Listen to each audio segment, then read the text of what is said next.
You're listening to Edging the Truth. Welcome to episode 17 of Edging the Truth. We are back with another fun episode and another fun guest. Joining me as always, below me is One Lung Low. Wave a little bit, One Lung. There we go. And we got Andy and we got Brian, our regular quartet of co-hosts along with me, and we have a special guest there in the middle. You can see that's Mr. Ganja Jon, the gentleman that brought this wonderful topic that we're going to talk about today to us. He brought this to our Discord very early on, and the topic we're going to be talking about today is called the Dodleston Messages. If you're not familiar with the Dodleston Messages, you're not alone. This is a very narrow corner of the internet, people that are interested in this, and yet it is a very unique one. The basic premise, and I'll set it up for you here. A gentleman moved into an old historic building home in England. This would have been in 1985. And at some point in time, started having ghost encounters of the usual type, you know, some things around the house and things written on the walls in chalk and that sort of stuff. But it eventually morphed into messages being sent to him on his computer. Now, let's not forget, this is computing from 1985. I don't know how many of you listening or in the room were around for computing in 1985. This is definitely a tricky one for my brain to get past. But these messages went on for for a long time. And the sender of this message was from the 16th century, 1580s or something like that, as I recall. These messages went on for a while. Eventually, the voice morphed into a number, as I recall, 2109 or something like that. And then these messages mysteriously ended. Now, all of this was published in a book that this gentleman that it happened to, Ken Webster, wrote this book, The Vertical Plane, which you can listen to on audible.com free, thanks to Edging the Truth. And the book came out and was, you know, as most of these things are, was believed to be a hoax. So yet there's many people who are buying into the reality of this, and we're here to talk about where we stand on that. Do we think a ghost can reach out through centuries into a 80s technology and communicate in the way that this gentleman wrote in his book? I will be the last to weigh in on this. We're going to start out by throwing it to Andy/Fudge down there below me. And Fudge, what did you think about this, man? You told us before we started you watched at least one 45-minute documentary about this. You listened to another podcast. You've definitely done some homework on this. Yeah, so I was I played like 70 holes of golf today on my VR set while I was doing my research and listening to the podcast.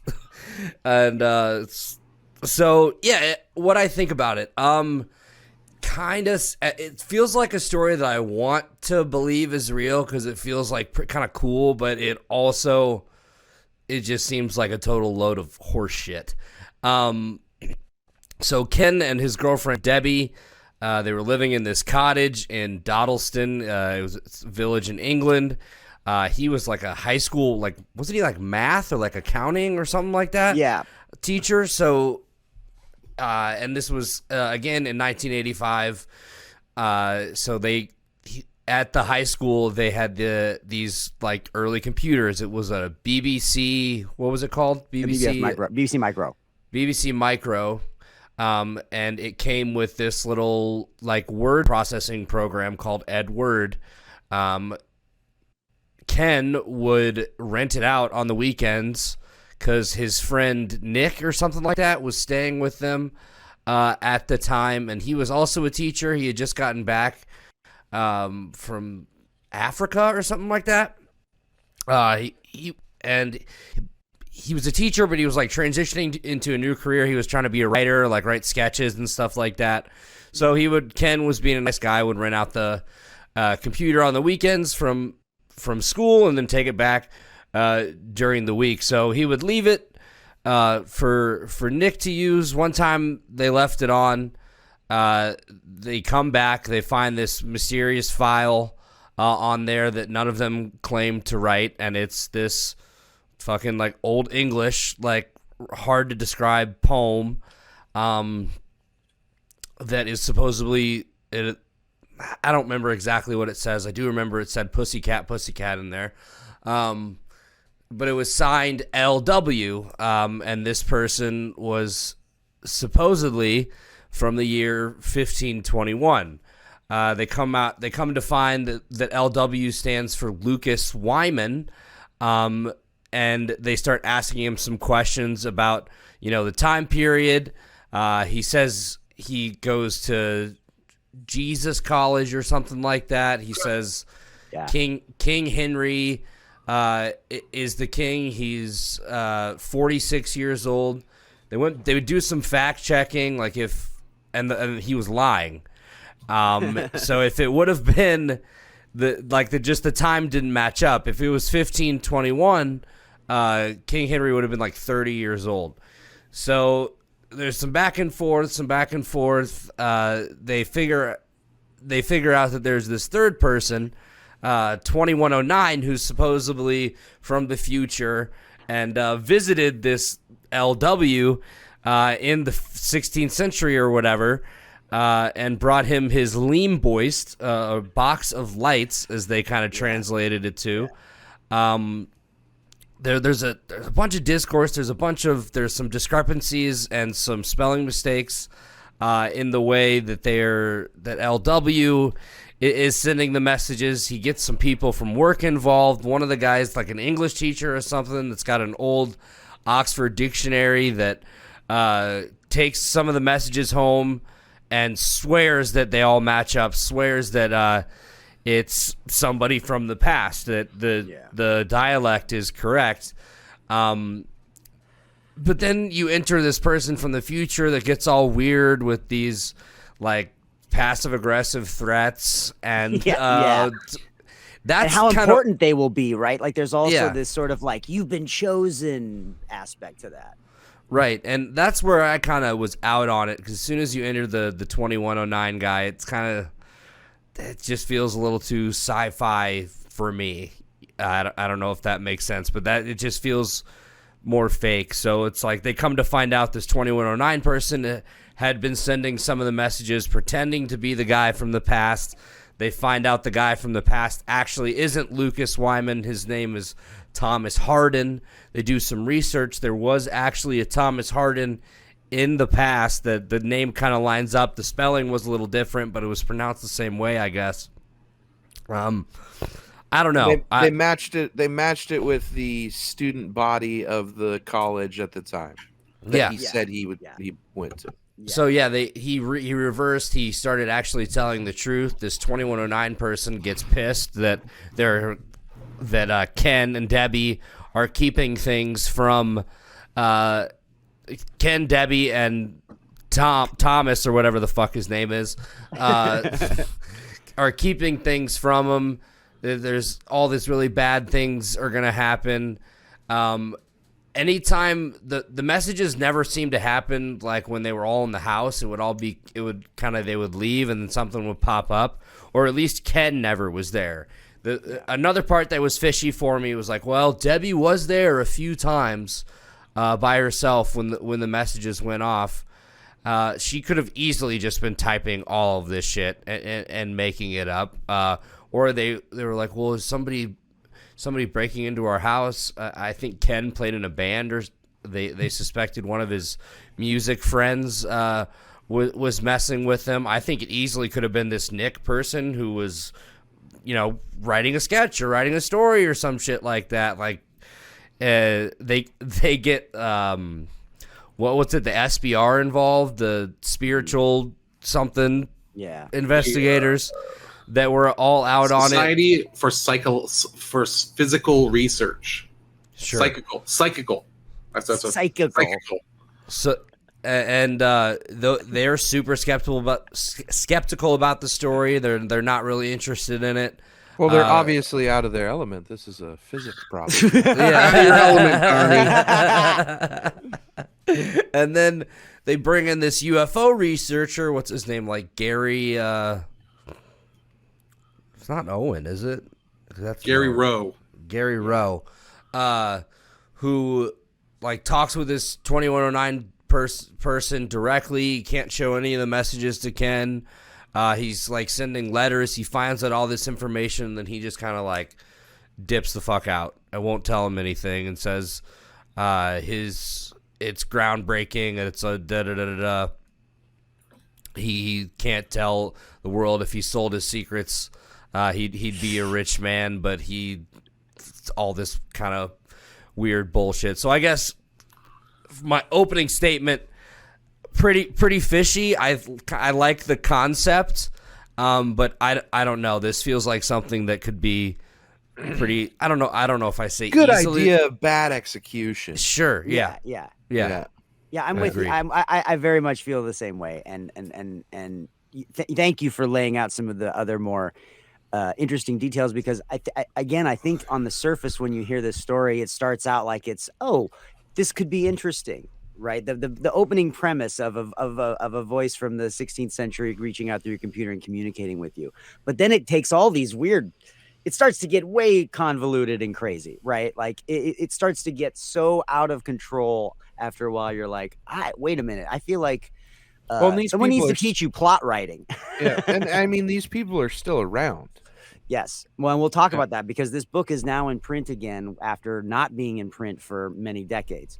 Mm-hmm. One Lung, what do you feel about this? You're somebody who has you've spoken about ghosts in the past, and how you feel about that. Do you feel this is a ghost story, or is this what are we talking about here? First off, I think it's back in print because they ran out of money and needed more money, so now they've put that bitch back in print. But I don't think that's why. I think it's back in print because people love this kind of stuff. Yeah, this was a pre-internet kind of thing. Easy there, Ganja Jon. I was just kidding. It's a pre-internet kind of thing, though, and like now with internet culture, people love this kind of shit. Yeah, of course. This is very reminiscent of the John Titor stuff. Yeah. So you guys know that I believe in ghosts. I believe in lots of different things that some people don't believe in. But anyway, I think that ghosts can speak to people through different mediums. And I don't see why this couldn't be true, except for this example, I don't believe is. I think that there's a lot of things that are very interesting, like the way that this story shifts and that he was lying about this and it switches to, okay, now they're telling the truth. And it's like every single time that someone kind of figured something out, they adjusted the story to make sure that it fit into their mold, right? Mm-hmm. Where if it had been a legit spirit ghost in the beginning, like you're going to have the same entity all the time saying the same kind of things and kind of, maybe elaborating on the story, but it's going to be their story. It's not going to be like, oh, I was lying to you. I'm really this person. These are ghosts. There are rules. Yes, yes, damn it. Well, but I'm just saying, it's like you start massaging the story to make it fit into what you think it is. Like it loses all of its, it's like air to be real. Well, and then it has that air of Amityville where it's like these terrible things are happening inside my house. Let's get somebody in here who will totally believe my bullshit. Yeah. Exactly. On the but that said, this is 100% real, and you guys are all fools. You're gonna get your chance, Ganja Jon. Let's go. So to me though, I think that you see ghosts talk through different mediums all the time. Yeah. Whether like it could be fog on a mirror, it could be a Ouija board, it could be lots of different ways, and I don't see why a ghost couldn't speak through email or computer or anything like that. I just don't believe that this is that case. Yeah. I think we're all gonna. I mean, despite having Brian come up next as our general naysayer, I have a feeling he's going to be just as naysaying on this as everybody else. What do you think? What do you think, Brian? Are you? Is there any slice of this that makes you feel like you're? Oh yeah. Nay.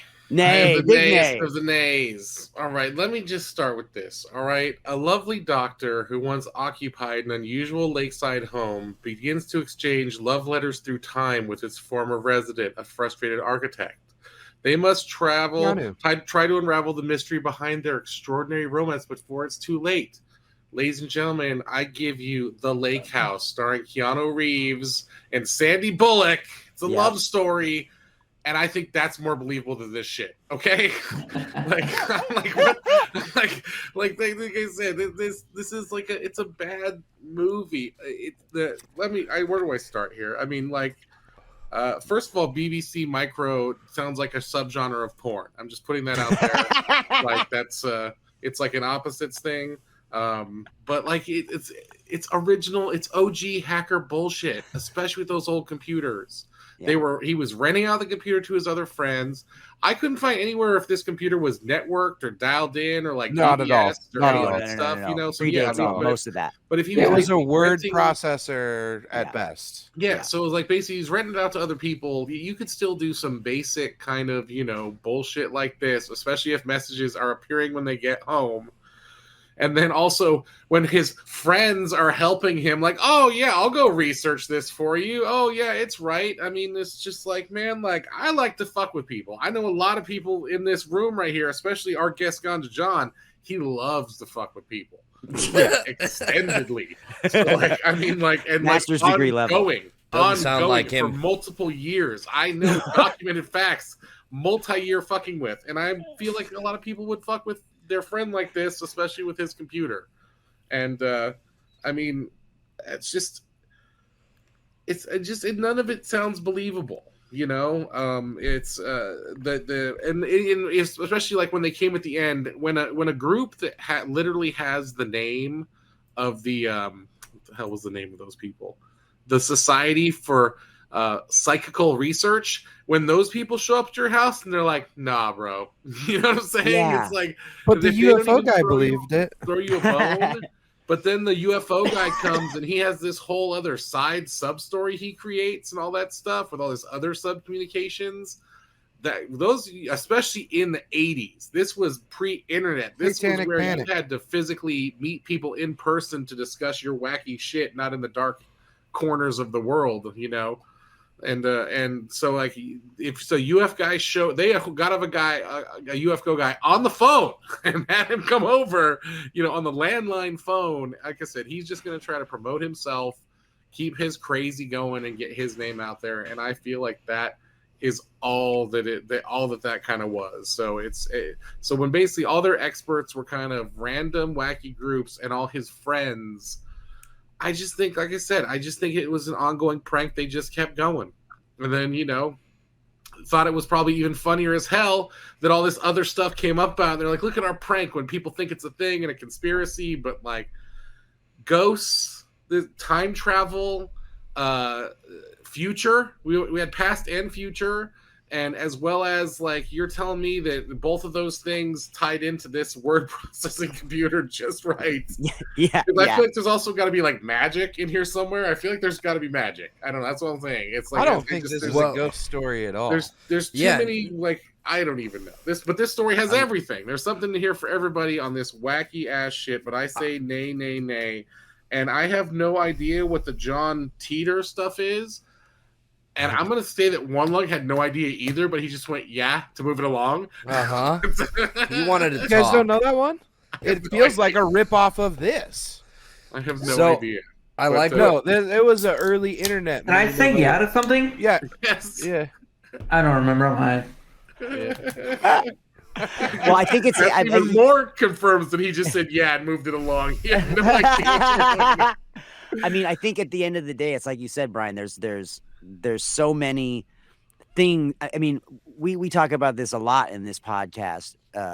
So many of these conspiracy theories stem from one source, a single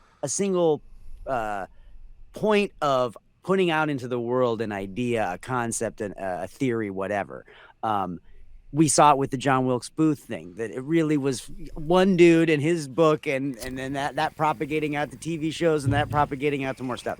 In this case, it's just a book, right? And even this, and a book that came out in 1985, that came out after the events, that came out with no ability to, you know, go back and further document. Obviously, there's no way for anybody today to go back over the quote unquote evidence. This is it. This is the only evidence there is.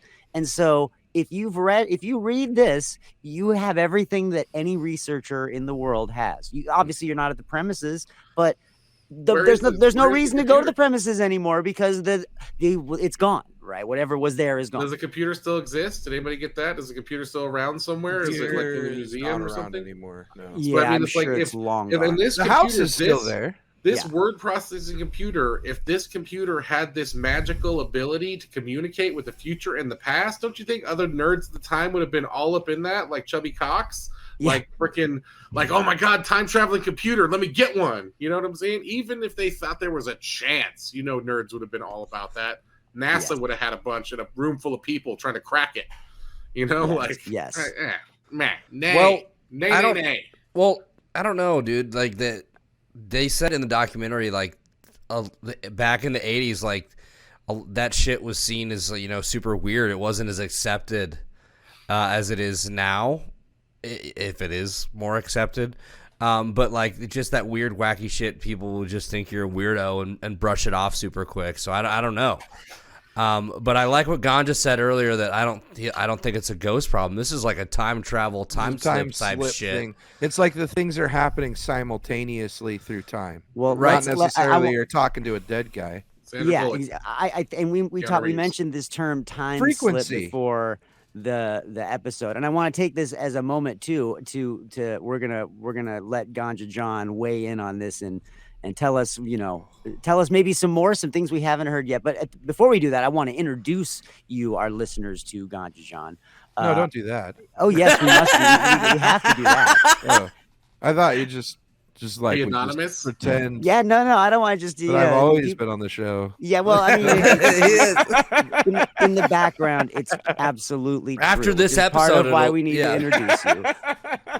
Ganja Jon is a friend of all of ours that we've all met as part of a group in a Discord server, and we've all spent many hours, as Brian said, messing with each other and playing games and getting high like we do. I was actually friends with the guy that they were trying to be friends with. Hey. You take that back, sir. 1 month too. I mean, one was, you know, we're not. I feel like we've successfally on the friends. We've successfulized that. Ganja. I want to clip this for him so bad now. Go ahead. But among other things, Ganja is, as his nickname indicates, is somebody who's been involved in the cannabis industry for many years and is a longtime former podcaster for the NORML, the National Organization for the Reform of Marijuana Laws, and hosted a daily podcast for them for many years. So this is a gentleman with no. This is not his first foray into podcasting, we shall say. No, sir. So thank you for being here, Ganja. Thank you. We've been trying to actually, for those of you listening, we've been trying to get this gentleman on our podcast for quite a while. And he always said no. He's ever elusive. So welcome to Edging the Truth, Ganja. Thank you for introducing us to this topic.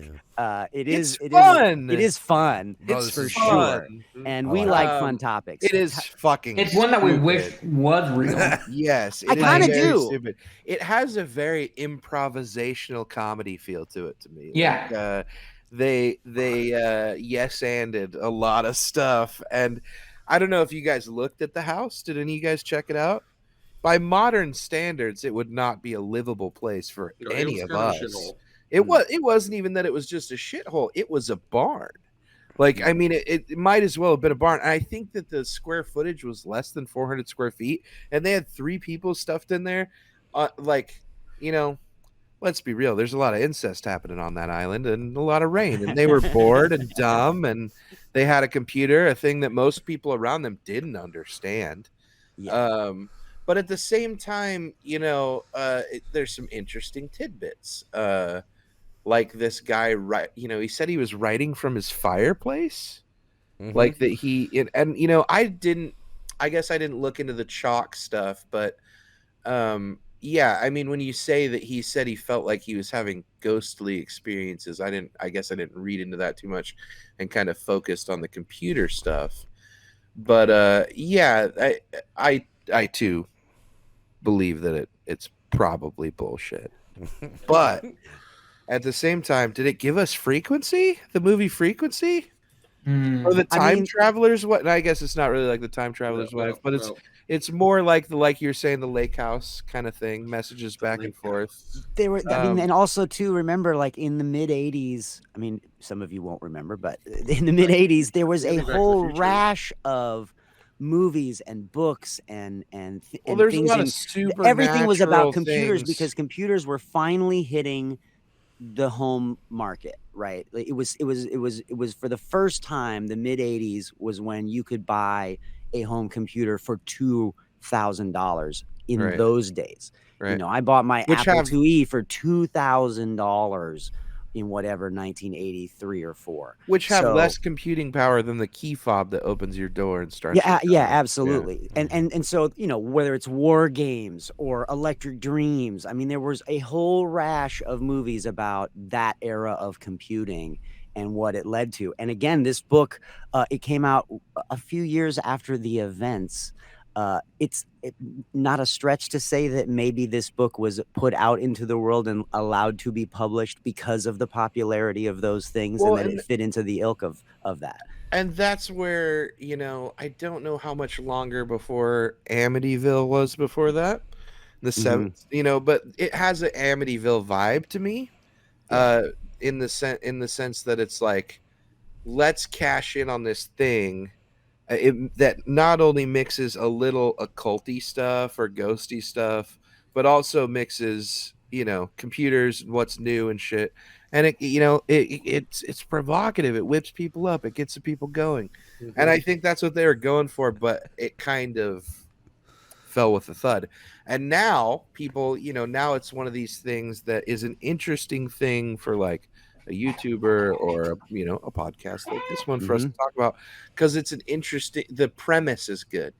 They just didn't workshop it. Do you know what I mean? Yeah, it's a first draft. Yeah, they need to run it by a few more people first. Yeah, and you know, the studio's gonna pass. Yeah, like I said, you know, it's a weekend. They didn't have internet access, so it's a weekend. It's rainy. It's boring.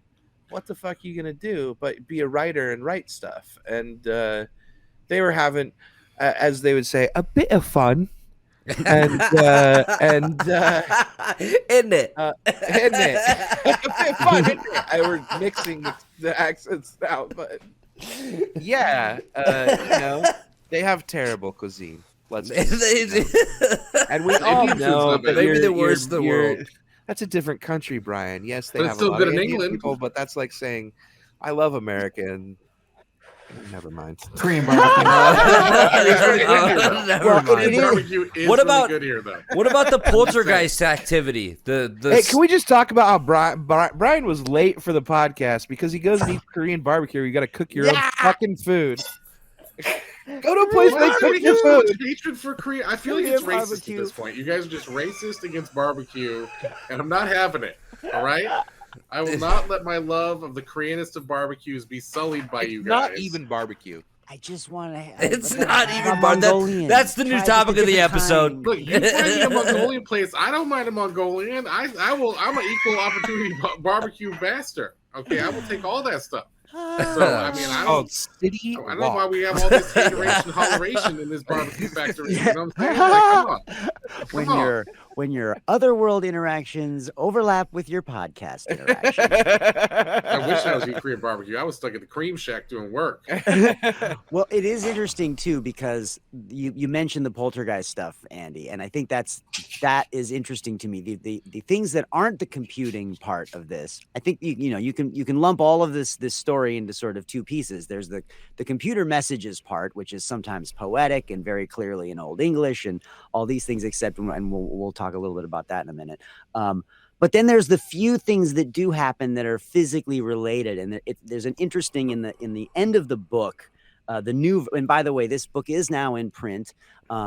and has some, a new forward. It has a lot of new additional material at the end about what has happened in the wake of its original publication.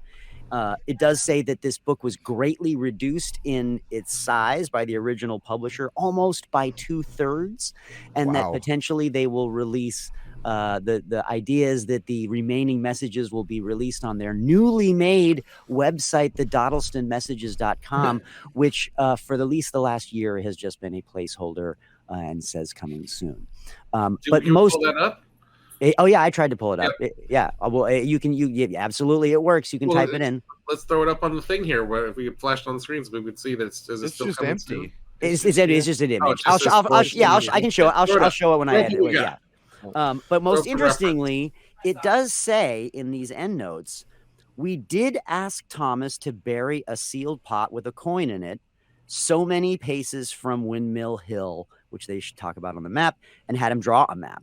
We went looking with our friends, Ian Hazeldine and Frank Davies, but we had limited time and access with it being a farmer's field, and were unable to find anything, sadly. So even though they had a map and they knew exactly how many paces it's supposed to be, I mean, and it's a coin. Use a metal detector. Absolutely. I feel like there's a lot of things that just don't line up, and they've even admitted to one of them that seems pretty obvious to me, that even when asked, and here's where I'm going to put the coin right here, and here's where to go find it, and then they go there and it's not there and they can't find it. Bro, it was 500 years. Someone else could have found the fucking coin, and it was on a farm. Like, I don't want to argue for this, but it was on a farm. It could have been dug up. I mean, for fuck's sake, like a cow could have ate it. Yeah, somebody else with a metal detector. Yeah, exactly. Yes, exactly. That's 500. That's a great point, Ganja. Thank you so much. And I knew you were about to go off because you were holding your beard like you couldn't fucking wait to talk.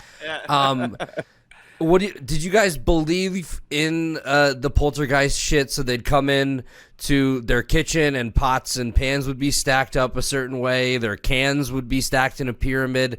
Debbie came back to the cottage one time by herself, and all of the furniture was stacked up in like a 6 foot tall thing. So I guess there is a little ghost stuff here, like. The thing that I forgot to mention the first time, like the first message was almost as if this Thomas guy could see them. Like he could look around and was like, "What are you doing in my house? Yeah. Like what is this? Who is this man? Who is this lady?" And then there was a lot of then the messages after that were, Ken, Debbie, and whoever. It's like, okay, how did you know our names? What about, and then he was like, the Debbie bitch starts having vivid dreams where she sees them, she draws them in a sketch, like, Ken's like, I think he's taken over your life or whatever. Fuck, what else was I gonna say? I'm defeated right now. Well, I mean, like, once they started doing messages back and forth, that was when this 2109 thing came in, and it's when Thomas said,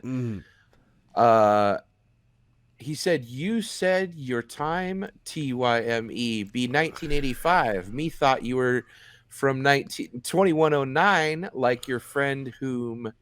Oh yeah. And then they're just like, they're just like calling 2109. I thought that was like such bullshit. Yeah. Like fucking like that. These was people worse. Don't know how to talk to guests. Yeah. Well, the most interesting thing that I found in the research about this, that in terms of debunking, which again, it's hard to debunk something like this because we don't have really any evidence. We just have the story, right? Mm-hmm. But the only bit of scientific analysis that has been thrown at this that I found was somebody who actually analyzed the sentence structures of the Old English portions versus the modern author's portions. And the sentence structure should be markedly different in terms of percentages of, I believe it's how nouns and adjectives are used. And it was found that the writings of both the author and the mysterious voice from the 16th century both had the same rough percentages. that did not match with how Old English should don't have say. been. So it looks like Old English. It But might it's have not used an quite. Old English dictionary, but it isn't actually the way it would have been written if it had been written back then. The So- sentence structure is all fucked up. It's Yeah. not exactly. It's not to the period. And of all of the bits of evidence, this is the only one that seems to me to kind of go, well, yeah. If you're able to debunk this portion of it as being fake, then you can pretty much debunk all the other stuff. Well, and Yeah. it's like, well, you know, you guys may Because not that's know the crux of it. you guys may not know about this about me, but I'm a scientist. So I Yes. figured out what is a way that you could debunk this, you know, because there's all the evidence we have is the book. Right. So what you can do is have somebody who's way smarter than me analyze the messages from Lucas and the messages from Ken. Yeah. And what they found was that the descriptive passages had a 26% resemblance to Ken and Lucas's message. So while it doesn't debunk that, it's definitely a lot more evidence that Ken wrote everything. Yeah. Yeah. Or at least Yeah. it's somebody even Yeah, just but- not even that, but somebody in the modern he- era, or he modern fucking- English. It Right. could have been Wasn't 5 that people only that wasn't Yeah. that only still one had message? that. Didn't they only send him one message? Like it wasn't like all of them. Like so they were. I know Ken. Well, of course, that doesn't really help me if I'm saying Ken's pissed because Yeah. they're accusing him of it. But I remember they were upset because they said it was such a limited amount of information that they did it on. They didn't look at all the messages as a whole. I think it was only like one message from him, one exchange that they analyzed. So I'd love to see them analyze the whole thing, but I'm not disputing that it was him. Yeah. I don't think the question here is it a hoax or not. I think the question is, were Ken and Debbie the hoaxers, or were they being hoaxed? Mhm. Hoaxies. Yeah, because so you know you look more into the BBC Micro, the porn computer, or whatever it was, whatever Brian called it. The Edward II chip that's inside the BBC Micro was manufactured by a company that was like 11 miles as the crow flies from this Doddleston house. Okay. And there was old RF signaling in the 80s where it's very, very possible that a locally employed person could have done this remotely. And Original and- hacking. yeah, like you're saying, which you know normally I would discount, but I mean the chip was manufactured 11 miles. I understand it's a small country, but you know it's that's a little suspect as well. And you know they knew who were Sus. buying these computers. They knew where they were. It's like manufacturing something like that was not an easy task back then.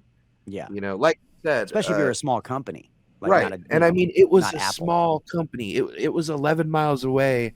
And like, you can look at the address. It's like in unit 4B of some little crappy 80s business park, you know, with a little storefront. But yeah, that's, you know, another interesting tidbit that they could have just been being hoaxed. And I mean, how funny would it be? You're renting out this computer or whatever to people. How funny would it be to break into this guy's little house, stack shit up, and write messages on his You computer? know where he I can lives. tell you You've been the fucking with early- him for weeks. Exactly. I can, and like you said, Brian, I can tell you from the early days of Wi-Fi and living in an apartment when I was 18, printing out shit on your neighbor's printer was hilarious. Mhm. Yes. And yes. printing out little messages and shit when they had an unsecured Wi-Fi. Well, you it know, so sounds that- like the barn was not. I mean, it doesn't sound like it was tough to break into this place. I mean, it was rural England. It was I a don't humble. think not only was it easy to break into, but they just didn't lock things. Yeah, like that's that. what- And yeah. I mean, you look at the house; it was built in the fucking 16th century.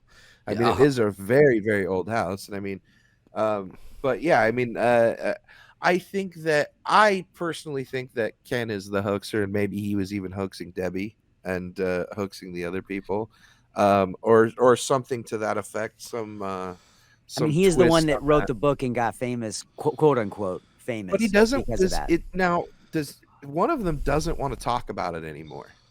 I don't know which one it is. But I think it when was Debbie.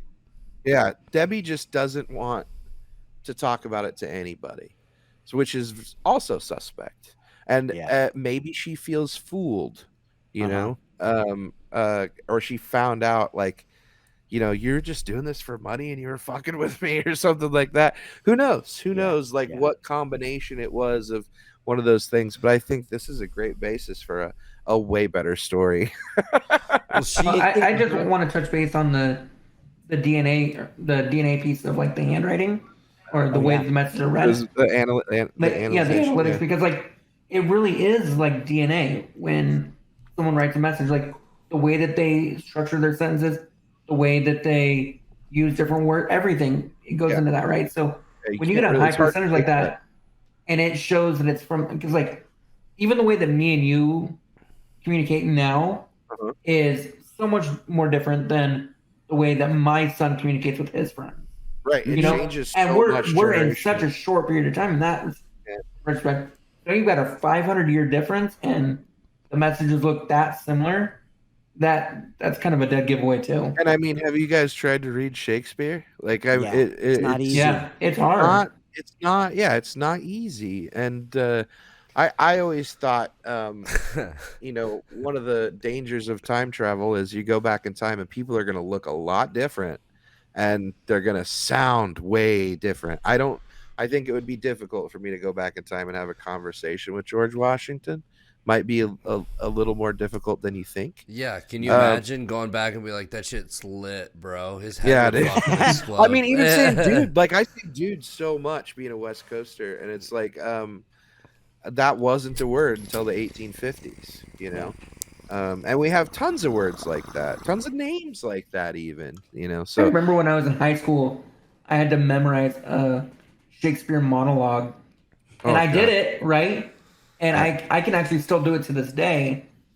But the thing is, I didn't know what half the shit I was saying in it. Don't necessarily. Like I was saying the words, right? But the woman's test. It's also, I remember having the speech. I pray you. I remember talking about Shakespeare. I remember a teacher saying, you need to see this. You need to see these words in action to get the meaning, because that's part of. Can't read them. Yeah, reading it is so not the part of the experience that you're meant to experience, right? Yeah. The play is for the actors. The going to see it enacted is for us. Right. And so when you see those, I mean, I remember we watched some of those Laurence Olivier Shakespeare adaptations that are so amazing, and you're like, oh. I don't need to know. I don't need to know what they're saying. I can get all of the story. You can feel it, and I can, and at the same time, I can let the language be the poetry of the image. And now those two things together, now they make sense. And I'm getting the story, and I'm getting all of that stuff. This does not. When you look at the way this is, even if it's poetic, it's not. Yeah, it's not. Well, honestly, if I was sitting at my computer right now, which I am, and I had Shakespeare like writing come across my screen, I was hitting the delete button, like, because I'm not going to understand what it is. Like, I have a hard time believing that they're like, oh, this is a ghost. We better. Well, yeah, and now you'd be like, let me hack my shit. Let me check my security settings. He wasn't even typing. There was like Ganja said earlier. There just appeared. It was a box of light or like his fireplace that he was just talking into, apparently, that was transcribing all these messages. Then he got arrested for witchcraft, and then now the sheriff was talking to him for a little bit, which that was where I was like, so they arrest him for witchcraft, which back then that was like a holy shit thing where they're probably going to kill you. I don't think the sheriff would just start using it. Like he would use the witchcraft himself. Exactly. They would destroy the magic box immediately. And then heresy. I don't understand why you guys wouldn't believe a cop would dip into the fucking cocaine. But yeah, that's basically it. Okay. Especially the sheriff. Yeah. I mean, dude. The sheriff of Nottingham was not known as a good guy. And then, also, it's kind of crazy to think that you'd be arrested for witchcraft at that late in our time. But then so Ken and Debbie they threatened him or whatever, and they scare him, and you better not kill him, or some bad shit's gonna happen to you. And then now he's magically back. He's free. He's fine. But the people in the village don't like him, so he's got to go. He's gonna go to Oxford. He's gonna write a book about his experiences, and they're all gonna meet at a table and drink and eat meat, and but he will not die. He won't go to God until he finishes this book. And then 2109's like, oh yeah, he wrote the book. He died shortly after. He had one of his friends in Oxford helped him write it in Latin. He hid it in a secret place. It shouldn't take too long to find. And it's never been found. Still not found. Yes. Yeah, big surprise. Still not found. And then I remember in one of the messages, it was like, it's a humble farm of hay and stone or some shit like that. And Ken was like, oh, I remember when they were doing some renovations, they took out some brownstone. That lines up. That must be it. Yeah. It's the only farm in my... Oh, wait, the whole country's farms right now? Oh, shit. Yeah. So, I don't know. There's a lot here. It's fun. It's a fun thing to talk about. It's the one you wish that was real. Right. And I do. It opens up a bigger conversation about time travel, time slips, like different dimensions, shit still happening at the same time. And I don't know. It's super interesting, though. And I think this was definitely the inspiration for since it was 1985, for the great 1986 time travel movie Biggles Adventures in Time, which is an English hit. It was a very big hit as Biggles went back with an 80s business executive to try to stop the Germans in World War II. Classic Biggles. Classic. Love it. Classic. I mean, Definitely time travel. inspired by this. Time travel in and of itself is such a great topic. I never felt that from this story, which is weird, because even though it has so much to do with both the present, the past, and the future, these different voices all interacting from these three different points, which if you're a writer, that's a great idea. But the this way guy that it's wasn't a writer, executed- though. This guy was a fucking high school math teacher. But that was what. But he is a writer.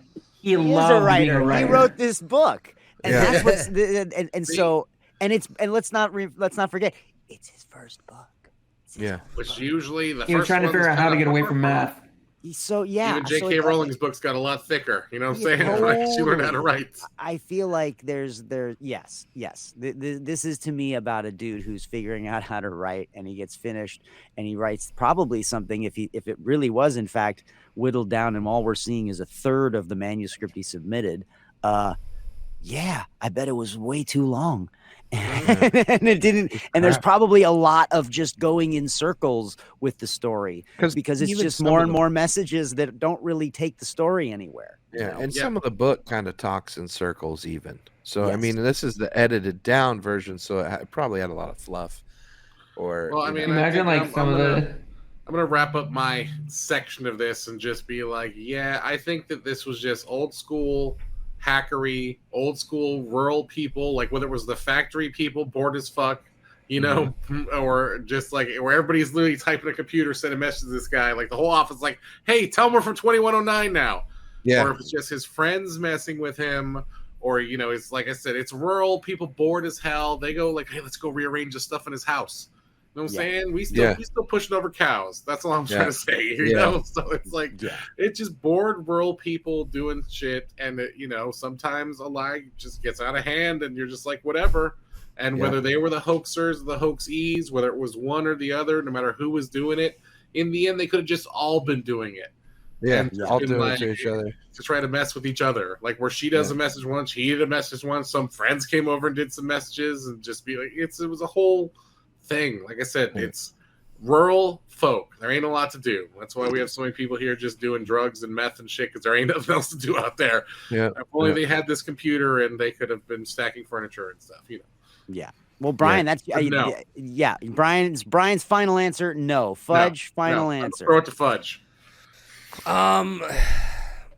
It's a no, but there are a few things that are pretty interesting, make you think that could be a little believable. I remember they had her mom and her brother came over and stayed for like a night or a weekend or something, and they were in the other room, and they apparently saw messages that were sent. The chalk thing, it's like you kind of lose me there. There was apparently she started writing messages on a piece of paper, and he would write back. Like, that is fucking ridiculous. Like house. So yeah, it's a no. I think it's a super fun story, super interesting topic. Definitely like a YouTube rabbit hole thing you could go down. I definitely recommend listening to the Dark History podcast episode on this. It was really good. And it went pretty in depth about it. If you want to know more about it, there's just look up the Dodleston Messages. Yeah, they never found the book. Again, it was similar to Ganja's argument. 500 years, maybe somebody found it and was like, "Oh, what is this garbage?" And just fucking threw it away. So I don't know. It's super fun story. I think this was a great episode, great conversation about it. But yeah, there's too many holes in the story that seem to be easily explained. Yeah. Right. Yeah. All right. One Lung, what about you? Final answer. I think it'd be hilarious if some of those missing pieces were like them trying to explain to the ghost how to use the computer and like how to do a capital letter. Yeah, and no typos. No And typos at all. Or like they're catching up about like a good show that they're all watching together. It'd be so funny. We're watching Alf tonight. I'm out on this one. I love the idea. I think it could be. I could see this being a true thing at some point. Like, and I'm not saying that it's never happened, but this particular story, I don't believe. But I do like it, and I wish it was real. It's really fun. Yeah, I'm with you on wishing it was real. Yeah, I'm a little sad that it's not real. I would recommend real. going It's and reading like the actual messages, because you can find them, or even on any of the shows you watch, they'll like actually hear people read them out, because that definitely helps too. Or read the book. Yeah, or listen to the audiobook. It is in print. You can listen to the audiobook. It's available through Audible, and we'll throw the link up here in a little bit for that too. Does a person in a British accent read the book? I think so. All right, wonderful. As long as I have to hear it in its native tongue. Right. Ganja, what is your final answer? It's bullshit. Like, I mean, every other fucking ghost story. If it was a straight up, time travel story, and I mean, I mean, I could talk about this for a while. Like, if it's a possibility that ghosts are real, why can't all ghosts be a time slip? Like, we're consuming the same space in different times. And I mean, you know, if it was just a time travel story, here's why I'll tell you why it would be bullshit. Is because I mean, you know, there's a million reasons why it would be bullshit, but one of them is the Earth is in a very different place in space and time 500 years from now. You know, that's the biggest problem with time travel. If you put me in a DeLorean and we drove straight at 88 miles an hour and we went 500 years ago, we'd end up in the middle of space because the Earth is way over there. And now he's going after Back to the Future, folks. Watch out. He's coming in hot. I'm coming in hot. There was no computers to be found in that goddamn thing. How did they calculate where the... Never mind. The flux capacitor. It just did it. It was magic. He hit his head and he did magic. Mr. Fusion. Mr. Fusion. That's how you do it. Yeah, I mean, but you know, I think it's funny that people go, a ghost on a computer, but they're like Ouija boards. Got it. You know what I mean? Buy our Ouija board shirt. Buy one of Edging the Truth. Buy one of those Edging the Truth Ouija board shirts. You can walk up to a lady and she can tell you no.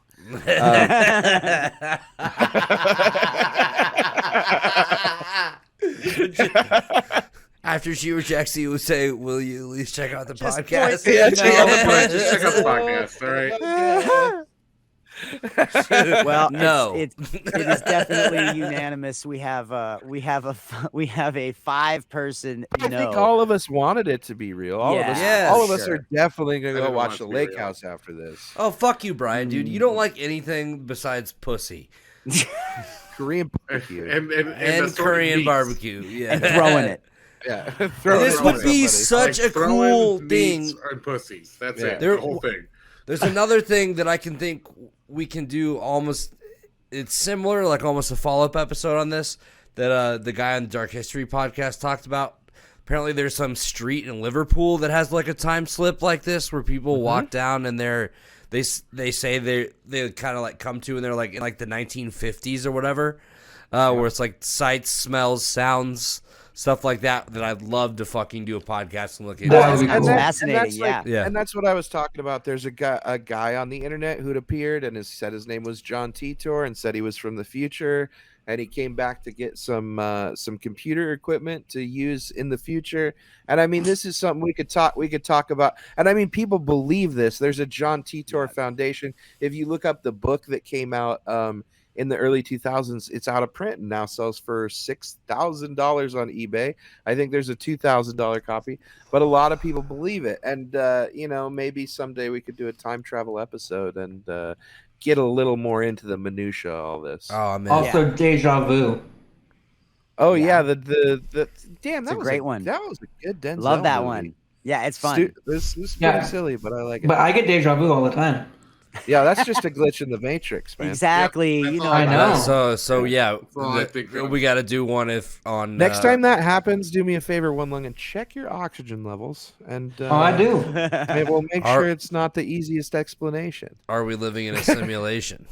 Yes. I think we are. I think if you start researching that, it's only frightening. Well, and that's also on the potential docket for discussion on our podcast. We actually are thankful we are now at a place where we have a lot of topics. But I'll tell you one thing: we would love to hear from you.